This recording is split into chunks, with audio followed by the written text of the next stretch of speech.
Hello guys, I just woke up and nasa Jensa na kami kaagad. Hindi joke lang. Dulong pa man abi kagay na pagali namon amo na wala ko nag-video, natulog ko sa car ni uncle. So, nagkakaon-kaon kami dire kay wala pa man sang sigda-sigsa ako magambal. Wala pa man sang airplane, hindi pa time mag-flight. At na nagkaon na si gutom, pero burger lang order ko guys. Pag-abot dire nagkaon mo ko chicken. Wala ko mahimo. Kaya mo lang order lang hindi mo pagkaonan, di ba? Namigali dire ang view guys. Ipakita ko sa inyo karon kung ano ang view sa akon nga.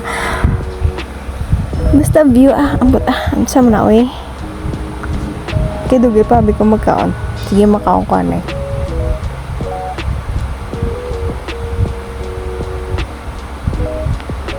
After that, ara na.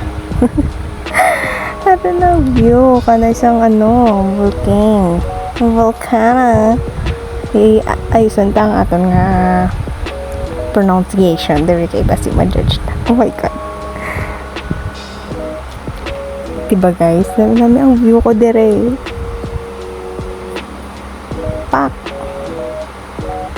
Sorry, naging time-lapse. Gintay. Ano naman? Time-lapse. Kung amo nilang time, nagkali na si uncle. I mean si kuya.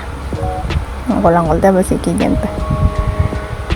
After that, oh my God, first time ko magsakay di sa iya nga siya ang nag-drive. Hambal pa sa ako, hindi daw ko magtulog kay bantayan ko daw. Kaya ginabantayan ko, ibig nga tuyo-tuyo pa ko. Kailangan ko gid siya bantayan guys. Pero namin siya mag-drive guys, in fairness. First time ko magsakay pero nice man.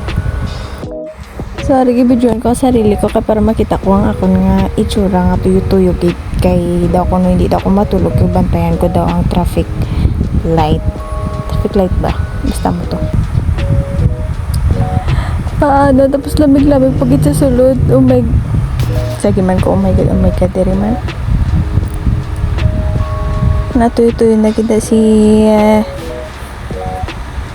Guapa Asus.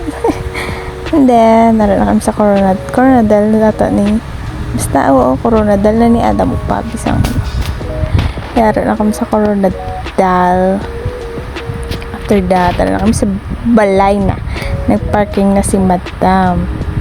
The first time daw ni magparking kaisa lang nagpatras, hindi nagbalik-balik good. Mo to kaysa na siya nagpatras.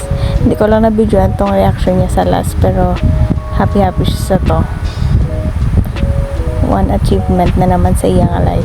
Very good. Nakauwi kami ng safe. Goodbye!